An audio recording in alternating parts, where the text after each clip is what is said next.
Many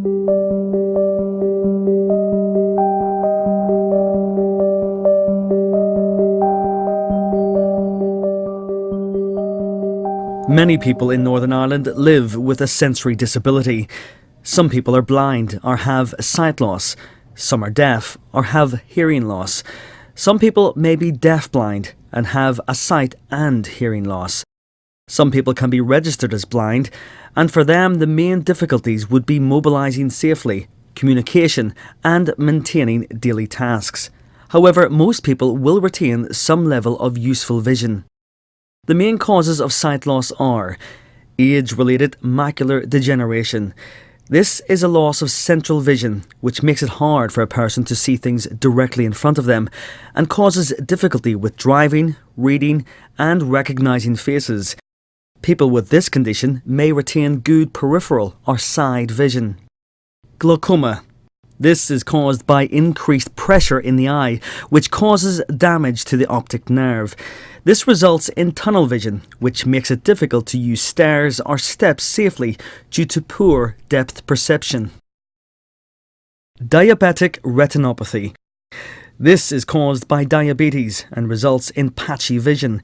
This can make it difficult to see oncoming traffic or pedestrians.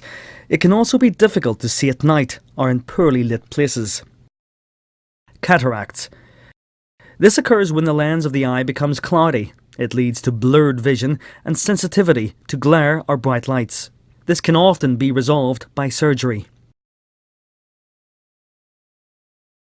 Age is the biggest single cause of hearing loss.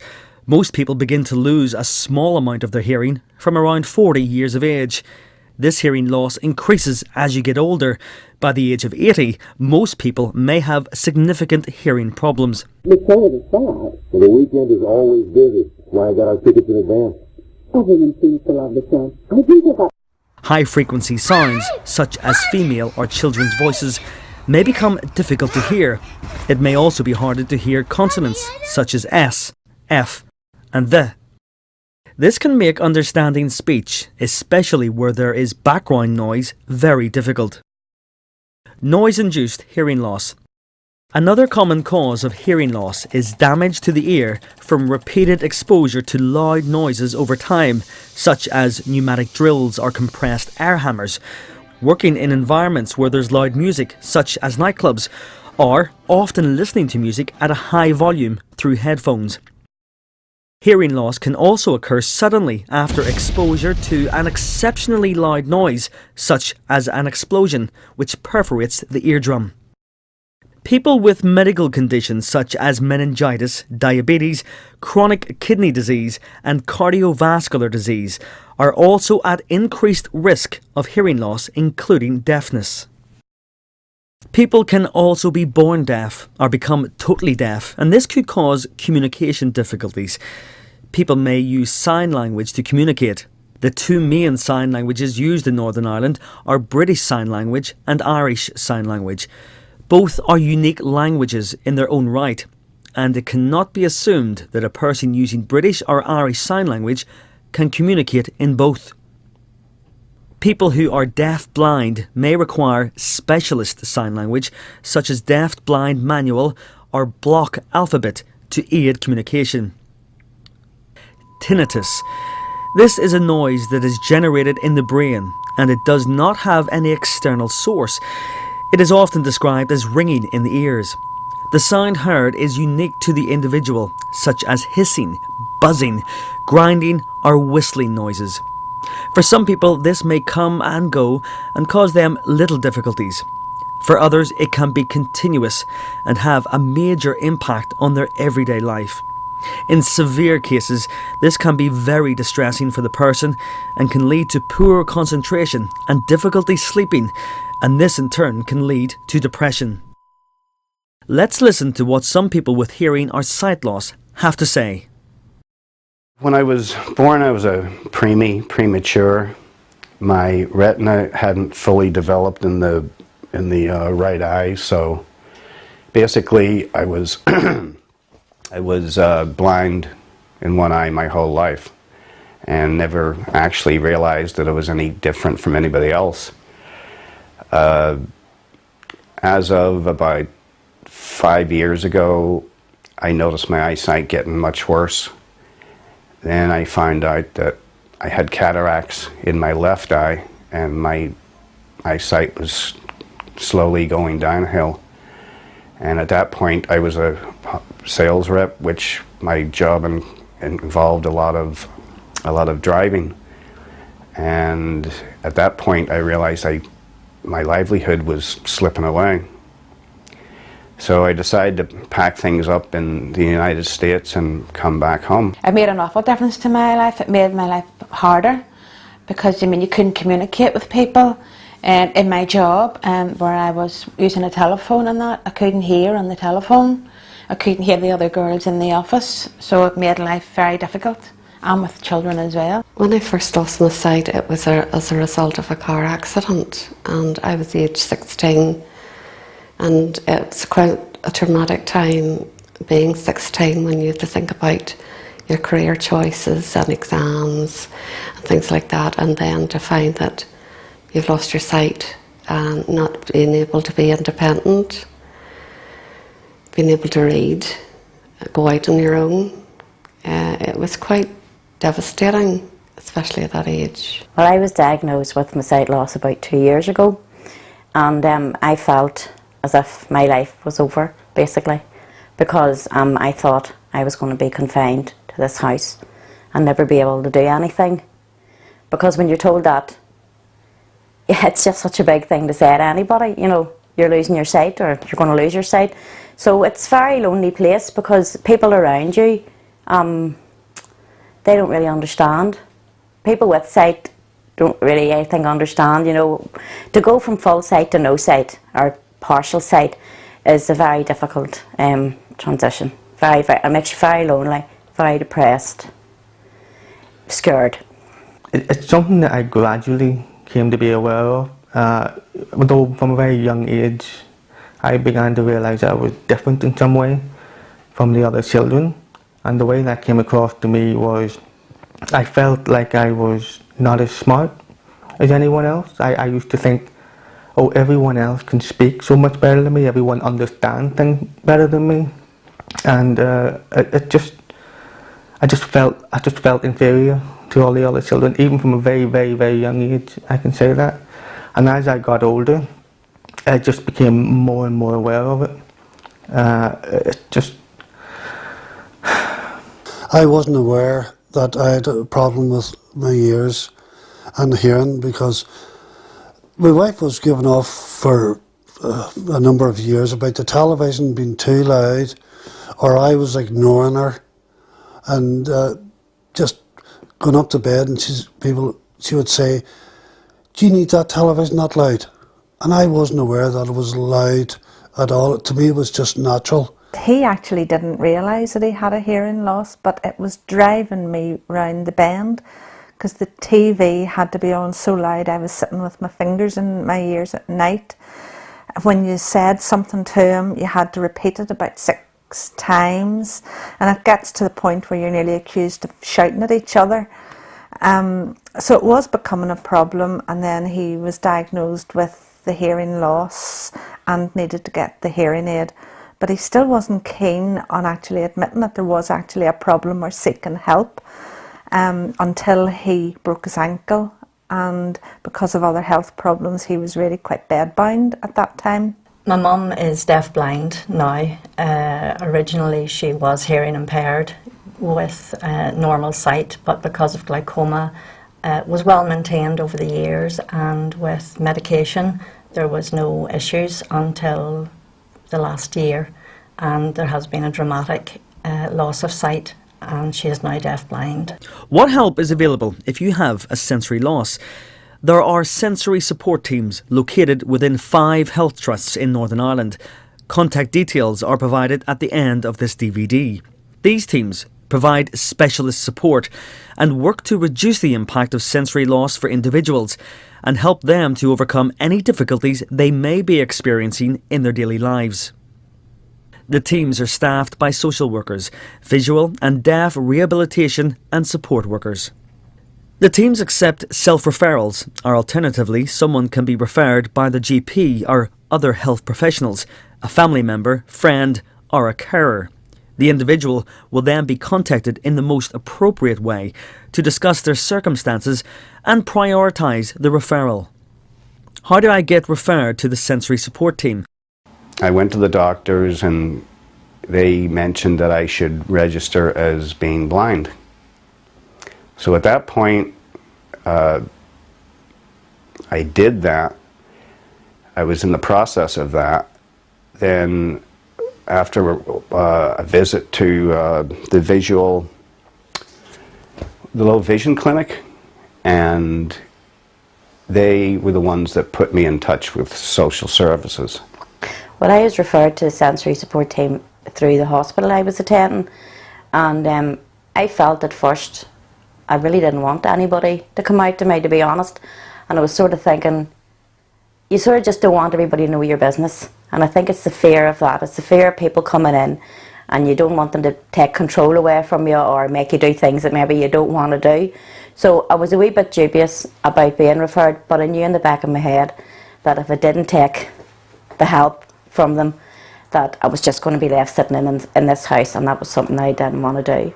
Well, the reason I got in contact with the sensory support team was whenever our mother died 5 years ago, and I took on responsibility for my brother's affairs, and I considered I needed that wee bit of help to guide me as to what was the best for Donald.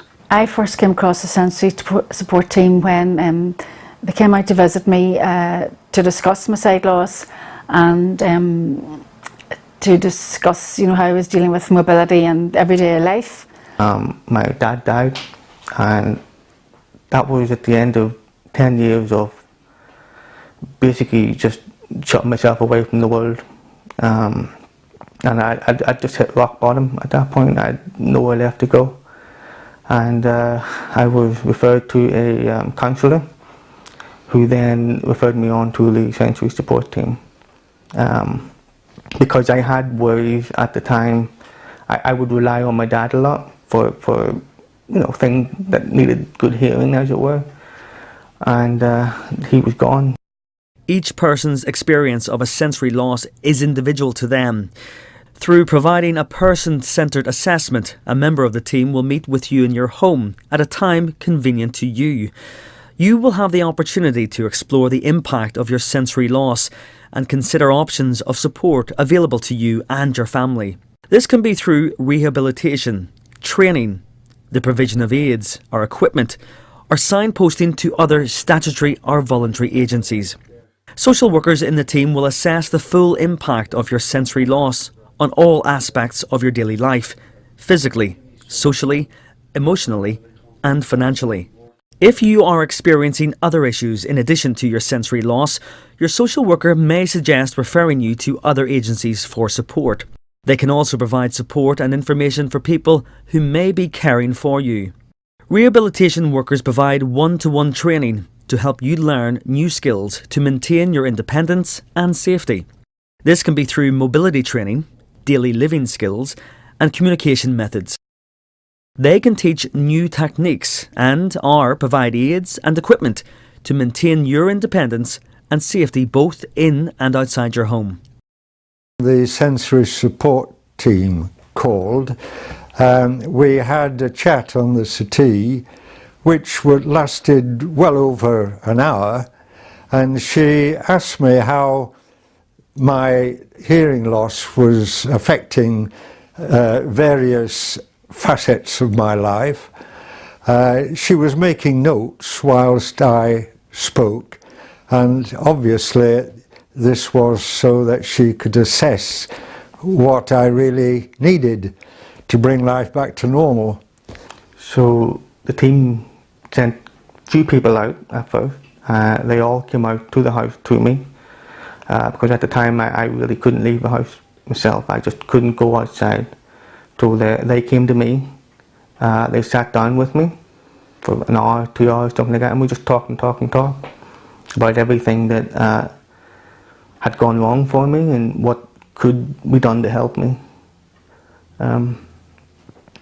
I was involved very much in the assessment for the direct payments with the social worker, and say it worked very, very well. This young lady from social services showed up at my front door, and it just turned my whole life around. She was incredibly helpful, sympathetic, very patient, listened very carefully to everything I spoke about, my concerns, what may happen in the future, what may be available to help me. And she was very, very meticulous and just explained all my options. So when I came home, I had nothing, and I couldn't cope very well at all, and I had a lot of pressure because I had a bereavement and I had a disabled mother, and I wasn't able to lift the telephone, and I had no one to help me, and it was just like, what am I going to do? When Sensory Support came out, they were tremendous, absolutely tremendous. They didn't say to me, you have to have. They were, would you like to try? We'll try and do this for you. And they've been absolutely tremendous. The lady came out from the sensory support team, and she was very, very good. She made me feel at ease straight away. And it was the first point of contact that I got a chance to actually tell somebody how I felt. And I felt that she listened to me, which was very important to me, because it's very difficult to speak to your family.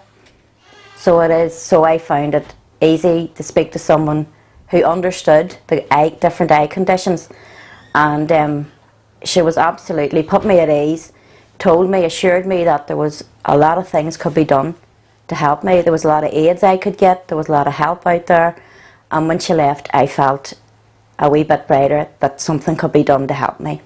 The assessment process took about 2.5 hours. It was much longer than what I expected, and I would have to say I came out of that assessment feeling a lot happier about what the future would hold for my mum. On completion of the assessment, the actions agreed to meet your needs are recorded in a care plan, of which you are given a copy.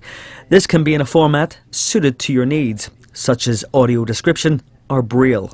Some actions may take longer to achieve than others, but your named worker will continue to support you and review your needs.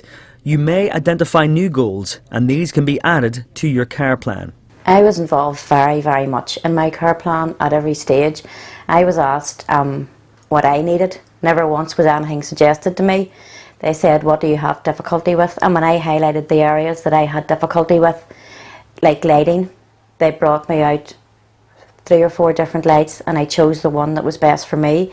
They put bumps on my washing machine, little raised knoblets, and it means I can feel the programme as it goes round.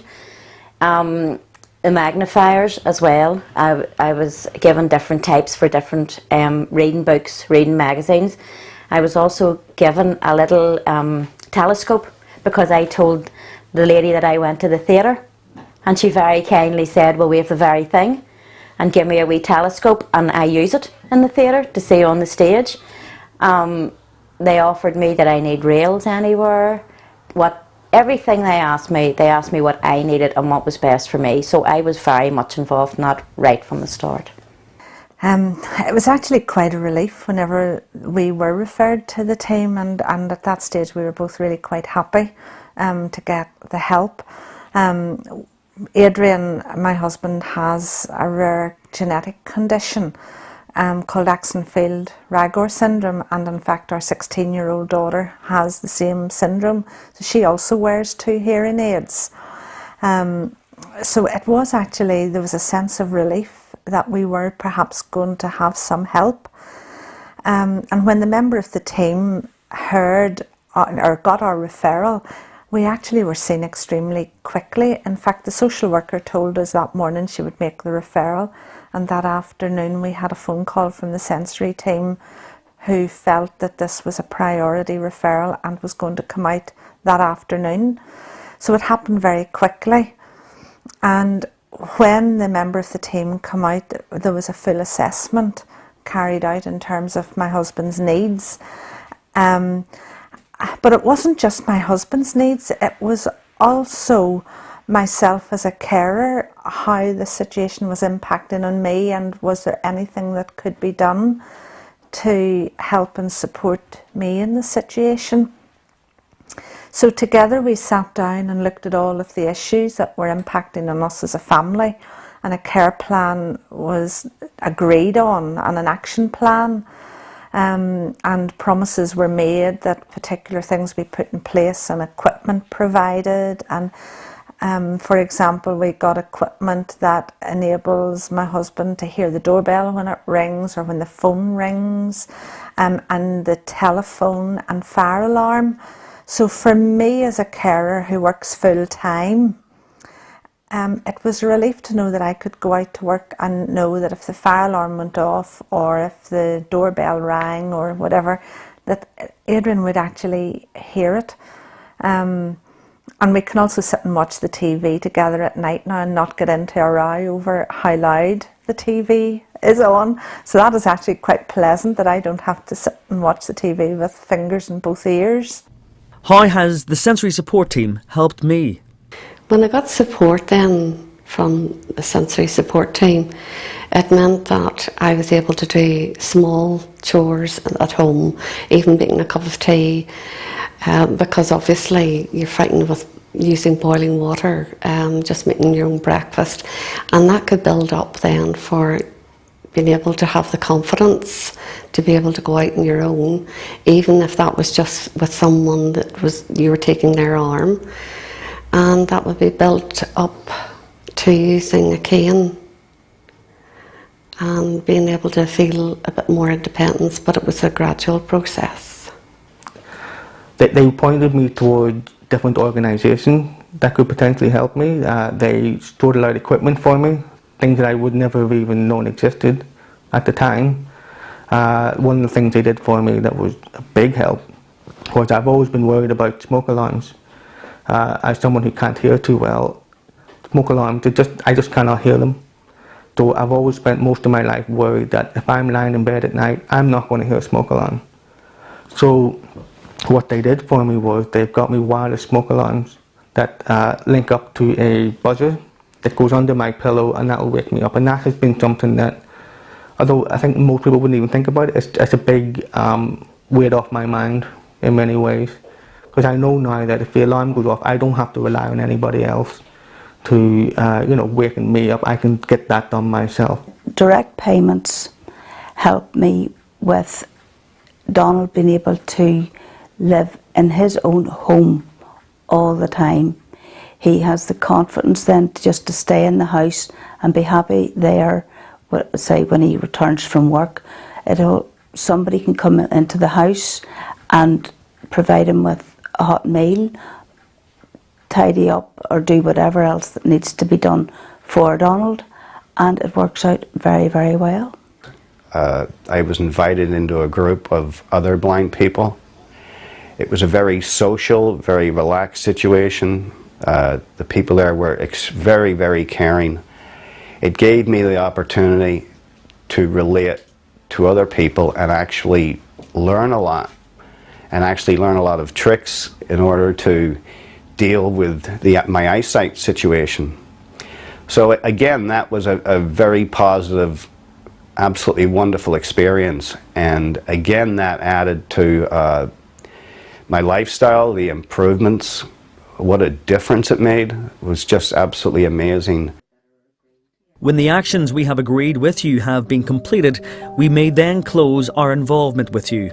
We will agree this with you and give you our contact details should you require support in the future.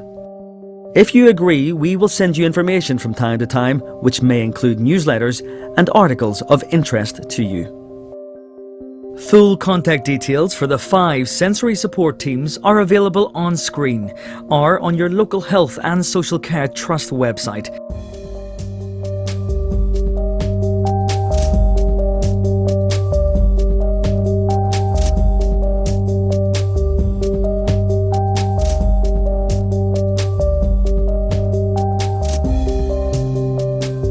Contact telephone numbers for the sensory support team in your area are Belfast Trust 02895 04 0200,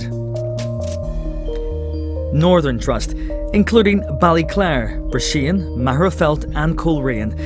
0845 600 3111. Southeastern Trust teams, including Downpatrick, Lisburn and Newton Ards.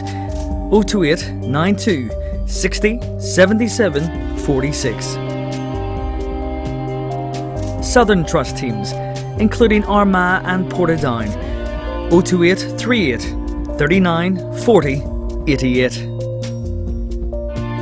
Western Trust teams, Enniskillen. 028 66 32 44 00. Derry Londonderry. 028 71 32 01 67. This DVD has been produced by the Belfast Trust Sensory Support Team. We would like to thank the Health and Social Care Board for its support. We would like to thank all the service users who contributed to this DVD.